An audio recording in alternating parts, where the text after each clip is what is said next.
Hi, my name is Angel. Welcome back to my channel. Today I'm going to be talking about all of the 5-star books and all of the 4.5-star books that I've had in the year 2024. So this is not my official favorites list. I'm still compiling my top 10 and that video will be out a little bit later. So yes, 10 of these books will be in my top 10, but you'll just have to wait to find out which ones. So I do have a lot of books, so this is going to be kind of a speed run. So let's just go ahead and get started with the 5 stars. So up first we have The September House by Carissa Orlando. This is about a woman living in a home where every September the ghosts come out, and it's kind of funny because she's so casual about the whole thing, but the book also dives into a lot of deeper themes, and I think it's just a really well-crafted haunted house horror story, and I really liked it. My next 5-star is How Can I Help You by Laura Sims, which I gotta be honest is one of those that I remember really enjoying,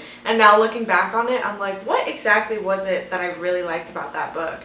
This is about 2 women. They both have their own secrets, and they are both working at a library together, and they kind of get into this weird toxic dynamic with each other, and not a lot really happens throughout the book, but also a lot does happen, and we're just following these women. Next is They Can't Kill Us Until They Kill Us by Hanif Abdurraqib. This is a collection of essays and a reflection on a lot of different things in the author's life and a lot of different social issues, but it all kind of ties back to music in a way. He talks about a lot of different musical artists in here and relates them to a lot of different issues, and I really appreciated the writing. I definitely will be reading more from this author. I just haven't gotten to it yet. Next we have The Tusks of Extinction by Ray Naylor. This is a novella that is about a group of scientists that have brought back the mammoth.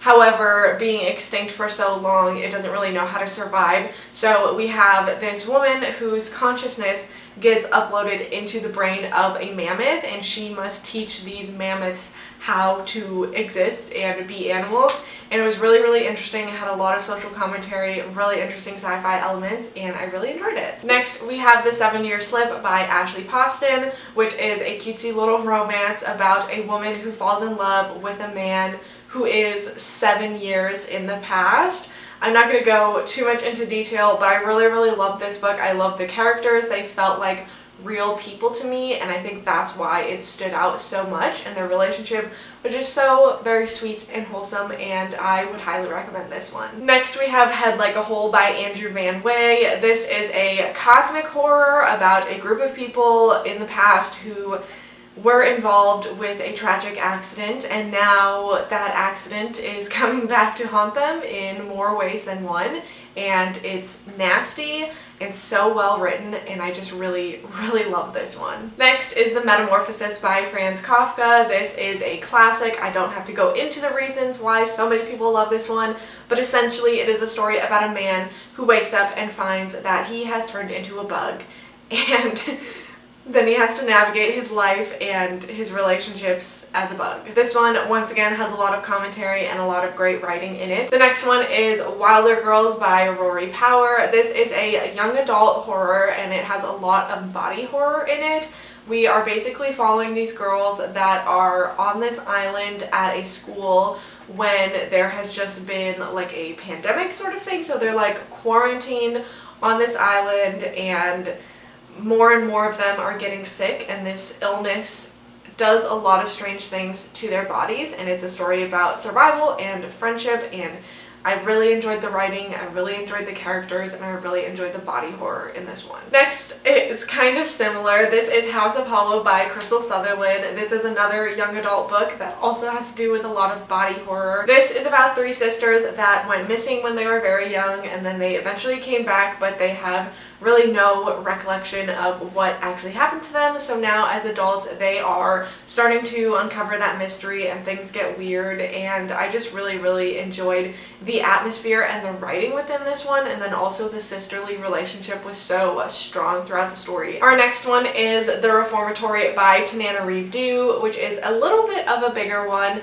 but this one is such a powerful story. This takes place at a reform school, a specific school school in Florida that was actually open for like 100-something years, and it is about this young boy that is taken there. He is ripped away from his family and sent to this reformatory where he suffers a lot of abuse in a lot of different types of ways, and he begins to see ghosts there that have also suffered the same fate as him, and he starts to communicate with them, and it's really just about him trying to survive in this horrible environment and get back to his family, all the while his family is also fighting to get him back.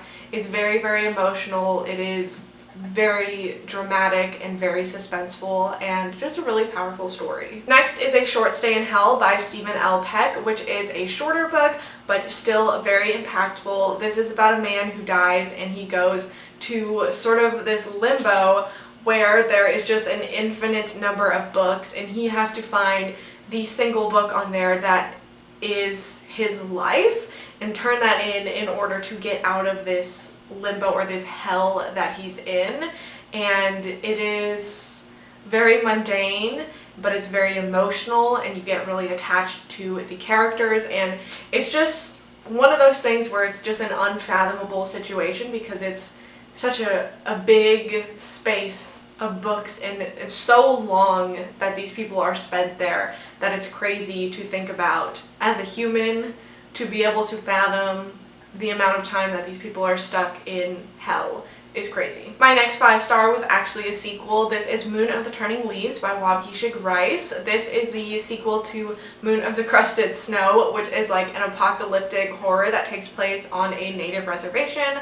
So this is the follow-up to the story of these people after where we left them in the first book. I love when a sequel is done well and you still get those familiar characters from the first book, but you also get new characters to learn and care and love about, and also the writing is just stunning in this one. My next 5-star is Horror Movie by Paul Tremblay, which I actually read twice this year.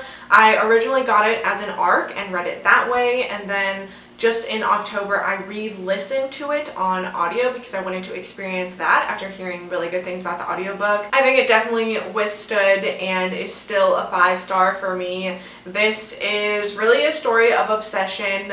We are following a man who was in a small indie horror movie and got really obsessed with his role, and the deeper into the story we go, the more we get to learn about this, and I just thought it was really, really fun and interesting. This is definitely one that does not work for a lot of people. There are a lot of people that are not vibing with this one, but I'm one of the ones that really loved it and really understood it and was just so wrapped up in the story the entire time, so I really like this one. Next is Another Romance, which is This Summer Will Be Different by Carly Fortune. I really enjoy Carly Fortune's writing for bringing these beautiful like summery backdrops into my life. They are just what I need when I'm looking for a good summer book or a good beach read. I really, really loved the characters in this story and their relationship. Felix as the male love interest I'm a little bit obsessed with him, and I just really enjoyed the atmosphere, and I enjoyed the way that the characters were not only working on their relationship together but also working on what they themselves want in life individually before coming together, and I really appreciate that, so that's why this one was a 5-star for me. Next up is actually a graphic novel. This is The Sad Ghost Club by Liz Meddings. I don't really have a lot to say about this one. It is a young adult graphic novel, but I just thought it was really, really cute. I really like the illustrations in here, and I really like the message, even though it is sort of simple messaging. I think this is a really important story for a lot of younger people out there, and I just really enjoyed it, and I thought it was adorable. My next 5-star is Midnight is the Darkest Hour by Ashley Winstead, which is a thriller that gets a lot of hate as being like Twilight fan fiction, and I definitely can see that, but I sort of loved it. Like, I ate it up.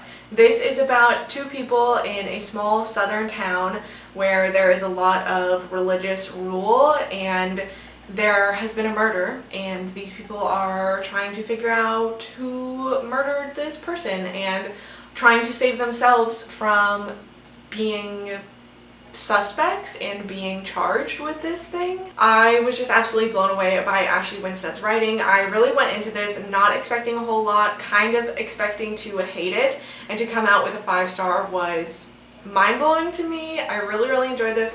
The atmosphere was so rich. The characters, once again, felt like real people, and I really loved their relationship, and I look back on this book so fondly, and I'm really glad that I read it. Next is The Fisherman by John Langan, which is a horror book that deals heavily with grief. We are following a man who has lost his wife, and then we follow this male friendship that has grown as the two come together over a love of fishing, but then things get crazy and it does turn into a horror later on, but it's a very like slow build-up. And the big thing that I appreciated about this one was the writing. I think it was absolutely beautiful, and the way that the topics of loss and grief were touched on, I think was done so well, and I just really had a great time with this one, and the imagery within the horror was so good as well. Next is Moonbound by Robin Sloan, which is a sci-fi fantasy,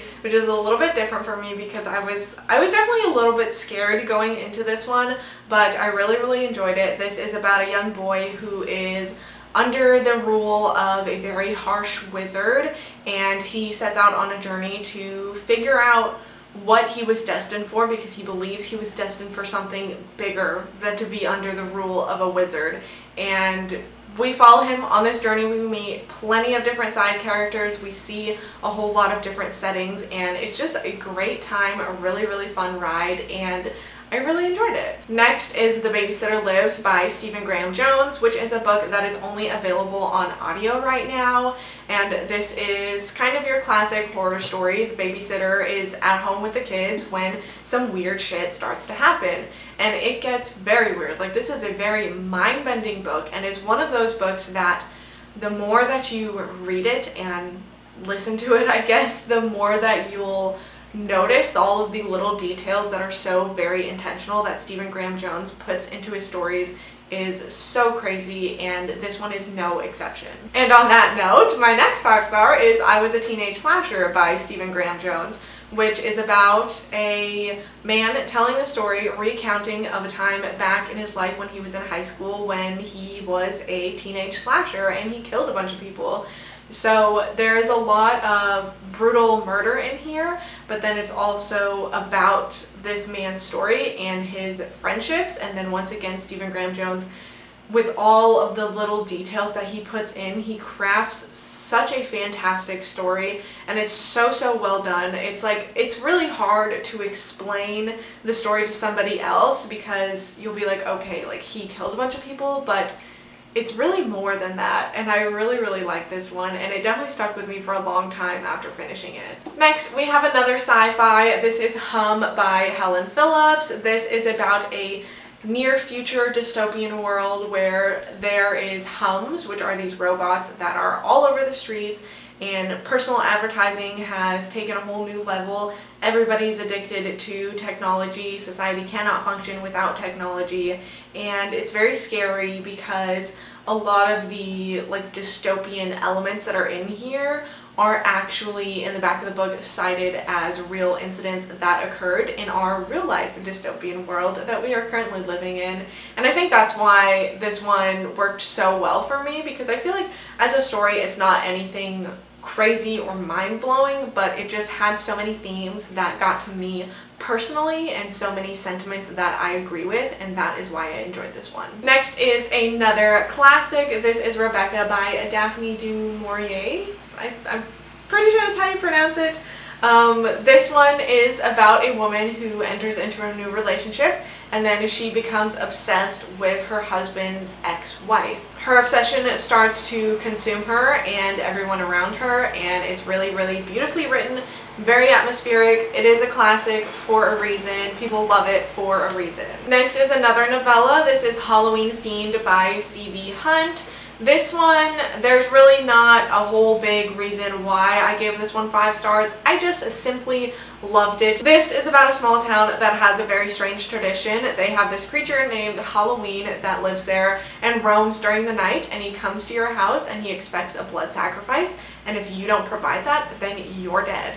And I just really liked the characters and I really liked the story, and it was a quick read, and that's really all there is. Next up is We Used to Live Here by Marcus Cleaver. This is a book I'm sure you've heard of if you are anywhere in the book space.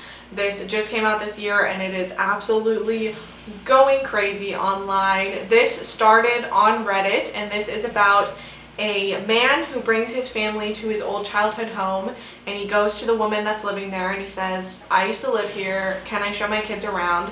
And then these people never leave, and then it just turns into another mind-bending, crazy experience that I don't want to give too much away, but there are a lot of secret messages within the book, and there's a lot of, I feel like, interactive elements and like immersive elements, and this is definitely one that you can put it down. I put it down and I just sat there for like 30 minutes thinking about it, reading up on theories, visiting the subreddit. This book has its own dedicated subreddit, so it's definitely one that you can fall down the rabbit hole with. People really gotta make all this noise while I'm filming. I have 2 more books. They are both short books. The first one is To Be Devoured by Sarah Tantlinger, which is about a woman who starts to become obsessed with the vultures that are near her home, and she just kind of goes a little bit unhinged, goes a little off the rails, and wants to know what the vultures know. And so she starts to crave what the vultures eat, which is like the dead and rotting flesh from dead animals. And we're following her in her relationship with another woman. We're following her as she works with her therapist to try to go through these issues.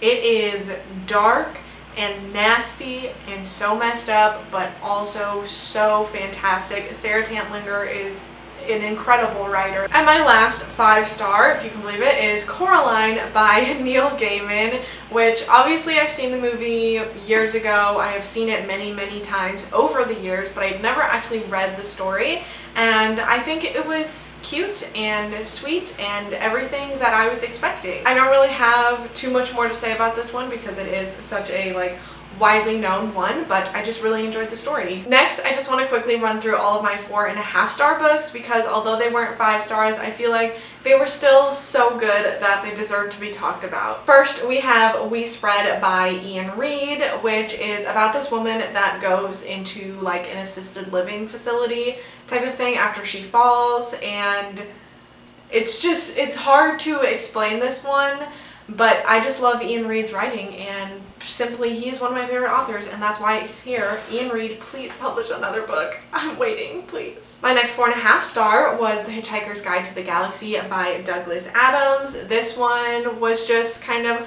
fun and silly, and that's really all there is to it. Once again, I feel like this one's kind of a classic, so it's definitely a classic for a reason. I just really liked the characters and going all over the place with them and learning these different things. I thought it was really fun, and it gave you a lot of things to ponder about being a human and what that existence is like and what it means. Next is Lone Women by Victor LaValle. This follows a woman back, I think it's like the early 1900s, and she buys some land and is trying to start a successful like homestead there, and there's a creature in it that I really, really like. This is the first book that I read by Victor LaValle, and I will definitely be reading more from him because I enjoyed this one so much. It didn't give me that 5-star feeling, but it was pretty dang close, and I really, really enjoyed everything that happened within the story. Next is Frankenstein by Mary Shelley, which was technically a reread for me because I did read this in high school, but obviously reading things for school versus reading things for enjoyment, you view those very differently. So at the end of the day, I did give this one 4.5 stars. I really, really enjoyed it. It's a classic for a reason. How many times do I have to say that? But I liked it, and I really love this edition of it. I will never get over it. Next is Misery by Stephen King, which is another really well-known one, so I don't know if I really have to explain what this one is about, but this is about an author who wakes up after an accident in the home of his #1 fan, who is a little bit unhinged, and keeps him there, and it is brutal and claustrophobic, and just really well done. My next 4.5 star is Devolution by Max Brooks. There were things that I didn't like about this book for sure. I think a lot of the characters were really dumb and annoying, but at the end of the day, this is a book that made me scared of Bigfoot, which is never something that I've ever experienced before, and for that, it sticks prominently in my brain, and I think very fondly of it because it did creep me out at some points. Then we have the book of The Unnamed Midwife by Meg Ellison, which is an apocalyptic book. This takes place in an apocalyptic world that is pretty much run by men. Most of the women have perished. There are some women left, but everything is kind of run by men. So these women have to try very, very hard to conceal their identities and try to survive and try to get back to some normal life. So this is about a woman who was a midwife who goes around and tries to help the women that she finds, and it's sad and depressing, but so well done and will definitely stick with you. Next is Swan Song by Robert McCammon, which is another apocalyptic book that is dark and depressing but will stick with you. But this is pretty much an apocalyptic world after a nuclear attack on the US, and we are following a lot of different people throughout this world and trying to get back to, once again, normal life and survive and thrive and just rebuild everything. It's really bleak, it's really sad, but there are a lot of really, really good characters in here that will definitely stick with you, and I'm really, really glad that I read this one. Next, we have The Body by Stephen King, which is another one that I've seen the movie Stand By Me many, many times, never actually read the story behind it, and I just really, really enjoyed it. I really think that the rating is so high because I've seen the movie so many times, so I had something to visualize. I already have very fond feelings for the characters, but in the end, it was still a good story, and I really liked it. Next is Dearest by Jackie Walters, which is a new horror release, and this is about motherhood. It gets crazy and unhinged. There is no way that you could ever prepare yourself for what happens in this book. I think just throw any expectations you have out the door because it's going to exceed those anyways. I do apologize for the background noise, but we're almost done, so I just want to keep filming. The next 4.5 star book that I had was Summer Romance by Annabelle Monaghan. This is about a woman who is divorced. She does have children, and she is trying to figure out what to do in her life. She has a lot of grief after her mother has passed, and she reconnects with somebody that she knew in the past. It's not like a second chance romance, it is just somebody that she happened to know in the past, and now they are connecting in the future, and I really, really enjoyed the writing in this one, and I enjoyed all of the themes and all of the emotions in here, and it was just a really, really good story. I really liked Annabelle Monaghan's writing, and I do want to read her other stuff, and I think this just solidified that I will probably enjoy her other things. Next is another sci-fi. This is Annie Bot by Sierra Greer, which I will preface by saying that there are a lot of bad reviews of this book that make a lot of good points. But I'm going to ignore that because I just really enjoyed my experience reading this one. I think it was really captivating. We are in this future world where there are robots that are designed to do a lot of different things for their customers, and we are following one as she continues to grow and change and develop emotions and feelings for herself, and I think it was really fascinating, very, very captivating, and I enjoyed it. Next, we have Starling House by Alex E. Harrow, which is a gothic horror fantasy. This is about the legend of Starling House. It is very, very atmospheric. We are following these two people as they develop a relationship, and they learn more about the house and what it truly is, and they have to make a lot of decisions about whether they are going to stay in this house and what their relationship is going to be. I really, really enjoyed it. Beautiful writing, very atmospheric. Next is We Need to Do Something by Max Booth III, which I've seen the movie before, but I wanted to read the book as well. This is about a family that is stuck in their bathroom after they get, I think it's a tornado warning on their phone, and then things get destroyed in the world around them, so they are kind of stuck in their bathroom. They are trapped. And there is a lot of tension because everybody kind of has their own secrets.